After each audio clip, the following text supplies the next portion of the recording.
অনেকে স্বরাষ্ট্রমন্ত্রী বলেন না, উনাকে বলেন সর্বমন্ত্রী। এত মানুষ কান্দে, এত মানুষের বিবেক জাগ্রত হয়, স্বরাষ্ট্রমন্ত্রীর বিবেক জাগ্রত হয় নাই। আপনার পরিবারের এরকম চেহারার বাচ্চাদের চেহারা কি আপনার মনে পড়ে না? সকাল থেকে এই পর্যন্ত যা দেখলেন, আপনার বিবেক কি কাঁদে নেই? আপনি কি মায়ের কাছে, বাপের কাছে গিয়ে ক্ষমা চাইতে পারেন না? মেয়েটি কেবল 1 থেকে ক্লাস 2 তে উঠেছে, 7 বছরের মতো বয়স হবে। মেয়ের বাবাকে দেখলাম কেঁদে কেঁদে বলছে, আমি 7টি বছর আমার বুকে নিয়ে তাকে ঘুমিয়েছি, কিভাবে আমার রাত কাটবে? কুপিয়ে কুপিয়ে তার দেহকে খন্ড খন্ড করা হয়েছে।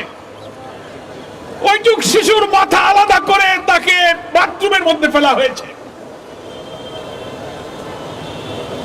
আজকে আমরা মানবতা, গোটা জাতি, গোটা দেশ আজকে আমরা লজ্জিত, ব্যথিত।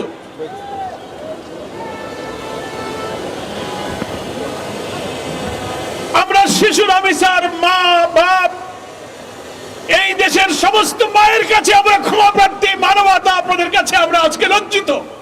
আমরা যারা রাজনীতি করি, সমাজ, দেশ, সভ্যতার দায়িত্ব নিয়ে মানুষের কল্যাণের জন্য যারা রাজনীতি আর আদর্শের কথা বলি, তাদের সামনে এত অমানবিক, এত ঘৃণ্য, এত পৈশাচিক দৃশ্য, আমাদের বিবেক ক্ষতবিক্ষত হয়ে যাচ্ছে।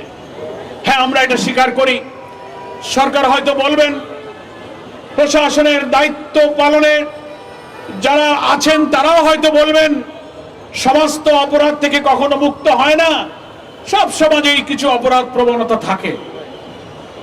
কিন্তু আমরা বলতে চাই, মানব সমাজ 100% অপরাধ মুক্ত হয় না, কথা ঠিক। অপরাধ প্রবণ মানুষের মধ্যে অপরাধী মানসিকতা থাকে।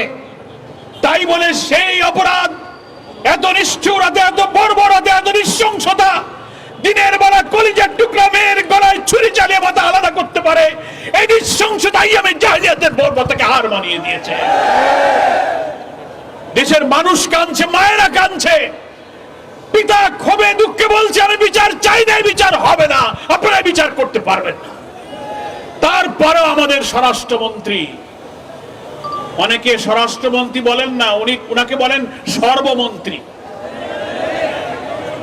এত মানুষ কান্দে, এত মানুষের বিবেক জাগ্রত হয়, স্বরাষ্ট্রমন্ত্রীর বিবেক জাগ্রত হয় নাই। পৃথিবীর বিভিন্ন সভ্য দেশে, উন্নত দেশে, গণতান্ত্রিক দেশে আমরা দেখেছি, রেল দুর্ঘটনা হলে রেলমন্ত্রী পদত্যাগ করে, দুর্নীতির অভিযোগে অভিযুক্ত হলে উন্নত দেশের মন্ত্রীরা পদত্যাগ করে প্রাইম মিনিস্টার ক্ষমতা ছেড়ে দেয়। স্বরাষ্ট্রমন্ত্রী আপনার সন্তান,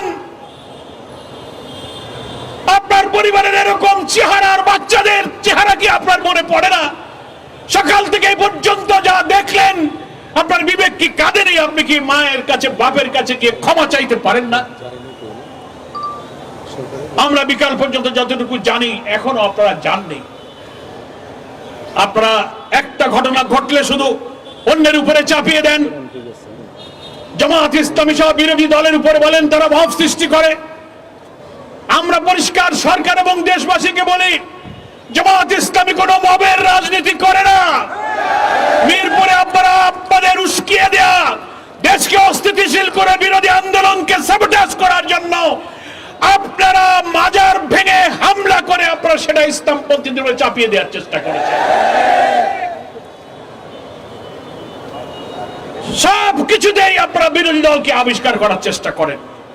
প্রশাসনে যারা আছেন, ল এনফোর্সিং এজেন্সিতে যারা দায়িত্ব পালন করছেন, স্বরাষ্ট্রমন্ত্রী আর সর্বমন্ত্রী, সংবিধানের টানাটানি ছেড়ে মানুষের জীবনের নিরাপত্তার দায়িত্ব পালন করুন।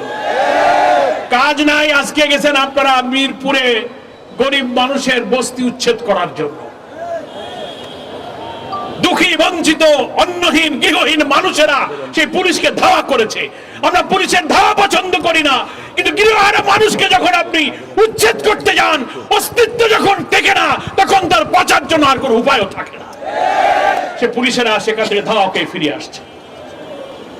হামে প্রতিদিন লোক মারা যাচ্ছে, 10, 20, 25, কয়েক শত শিশু। আপনার ঘরে, আমার ঘরেও তো শিশু আছে, আমরাও তো শিশুদের পিতা মাতা। শুধু আপনি আগে দোষ দেবেন, আগের সরকার টিকার ব্যবস্থা করেনি।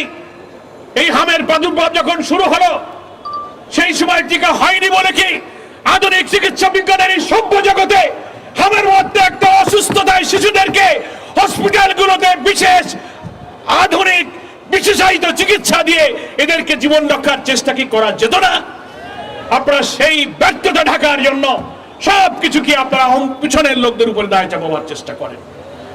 আইন শৃঙ্খলায় আপনারা জনগণের হক আদায় করতে পারছেন না। নিরাপত্তা আপনাদের কাছে দেওয়ার মতো কোনো চরিত্র নাই। আজকের সভাপতি বুলবুল ভাই কি বললেন, মিডিয়াতে এসেছে বিএনপির এক নেতা সফরে যাবে, সে টেলিফোন করে বলছে, টেলিফোন তার অডিও সংলাপটা ভাইরাল হয়েছে, সে বলছে আমাদের এক বিএনপির নেতা আসবে, 15-16 বছরের একটা বাচ্চা মেয়ে জোগাড় করে রাখো। সি সি সি সি সি ঘৃণা এবং ধিক্কার জানাই বিএনপি, ছাত্রদল, যুবদল, তাদেরকে আপনারা এই যৌন লালসার লালুপ শিক্ষা আপনারা দিচ্ছেন। ধর্ষণ, যৌন বিকৃতি, যৌন উন্মাদনায় লালসা বিএনপির নেতাদের মধ্যে কি পরিমাণ তৈরি হয়েছে। নেতার সফর উপলক্ষে মেয়ের জোগাড় করতে হবে, এই যদি রাষ্ট্রীয় ক্ষমতায় থাকা দলের চরিত্র হয়, তো এই ধর্ষণ যারা করে, নৃশংসতা যারা করে, সব জায়গায় এই দলের লোকদের মদত এবং সাহায্য আছে। শুধু গ্রেফতার করে মানুষকে সামাল দিলে হবে না, এমন বিচার করতে হবে প্রত্যেকটি শিশুর পিতার হৃদয় যেন প্রশান্ত হয়। প্রয়োজনে আইন সংশোধন করে ধর্ষণ এবং মৃত্যুর শাস্তিত মৃত্যুদণ্ড, কারাগারের মধ্যে ফাঁসিতে মৃত্যুদণ্ড দেওয়া হয়। বাংলাদেশের ফৌজদারি দণ্ডবিধি প্রয়োজনে সংশোধন করে ইসলামিক জুরিসপ্রুডেন্সে বলা হয়েছে এই সব নৃশংস হত্যার বিচার প্রকাশ্য জনগণের মধ্যে, তাকে সামনে এই মৃত্যুদণ্ড দিলে গোটা জাতির মধ্যে অপরাধ সম্পর্কে আতঙ্ক তৈরি হবে। প্রয়োজনে আপনি তাই করুন। নৈতিক শিক্ষা, ইসলামী শিক্ষা, মানুষের অন্তরে আল্লাহর ভয়, আখিরাত পরকালের ভয় সৃষ্টি করার জন্য জামাত ইসলামী আলেম ওলামারা যেখানে ইসলামী শিক্ষা নৈতিকতার কথা বলে আসে, তখনই আপনারা বলেন উনাদের উপরে জঙ্গিবাদের ভূত চেপেছে। ইসলামী নৈতিকতা তৈরি না হলে এইভাবে আপনার শিশুরাও ধর্ষিত এবং নিষ্ঠুর ভাবে নিহত হবে। ফলে শুধু আইন দিয়ে, শুধু পুলিশ দিয়ে মানুষের জীবন রক্ষা হয় না, তার জন্য নৈতিকতা, চরিত্র, মানুষের অন্তরে আল্লাহর ভয়, আখিরাতের ভয় জাগানোর মতো শিক্ষা তৈরি করতে না পারলে এই নিষ্ঠুরতা থেকে বাঁচার আর কোনো পথ আমাদের নেই। প্রিয় ভাইয়ের আমার, আজকের সভাপতি আপনাদের কাছে অনুরোধ করেছেন আমরা আমাদের এই ছোট্ট কন্যার হত্যার প্রতিবাদে কিছুটা বিবেককে সান্ত্বনা দেওয়ার জন্য অন্তত বিক্ষোভ করে অন্তত হৃদয়টাকে প্রশান্ত করব। সবার চোখে পানি, সবার হৃদয় কাঁদে, কিন্তু আমাদের সর্বমন্ত্রীর হৃদয় কাঁদে না। তার তো উচিত পিতামাতার পা ধরে ক্ষমা চাওয়া। গোটা জাতি অন্তত দেখতো যে না, সে একজন পিতা, এই বর্বরতা তাকেও ব্যথিত করেছে, হৃদয়কে আপ্লুত করেছে। এতটুকু সভ্যতা, এতটুকু মানবতা দেখাতে পারেননি। সেই জন্য আমাদের সম্মানিত আমিরে জামাত ডক্টর শফিকুর রহমান আজকে হজে যাওয়ার সময় বিমানবন্দরে বলে গেলেন, শিশু রামিসাকে, শিশু মামুনি রামিসা, তোমার কাছে আমরা মানবতা, আজকে তোমার কাছে আমরা লজ্জিত, আমরা আজকে ক্ষমা প্রার্থী। আসুন সম্মানিত ঢাকাবাসীকে বিবেকের তাগিদে, বিবেকের ক্ষোভ, এই বেদনা প্রশমনের জন্য অন্তত আমরা কিছু করতে পারি আর না পারি, ওই সন্তান হারা মা বাপের হৃদয়কে সান্ত্বনা দিয়ে তার দৃশ্যমান বিচারের জন্য আমরা আল্লাহু আকবার ধ্বনি দিয়ে রাজধানীতে আমরা আমাদের বাহুকে স্লোগানে স্লোগানে উচ্চকিত করি। শৃঙ্খলার সাথে নেতৃবৃন্দ সামনে থাকবেন, নির্দেশ অনুযায়ী যেখানে মিছিল থামবে সেখানেই মিছিল আমরা সমাপ্ত করব। সাংবাদিক বন্ধুগণ, দেশবাসীকে আহ্বান জানাবো, মিডিয়ার অপপ্রচার গুজবে কান দেবেন না। কিছু হলেই জামাত শিবিরের দিকে আপনারা ঠেলে দেবেন। জামাতের এমপিরা চাল চুরি করে, গম চুরি করে, এই যত মিথ্যা প্রচার সবগুলো হচ্ছে গুজব, গুজব, গুজব।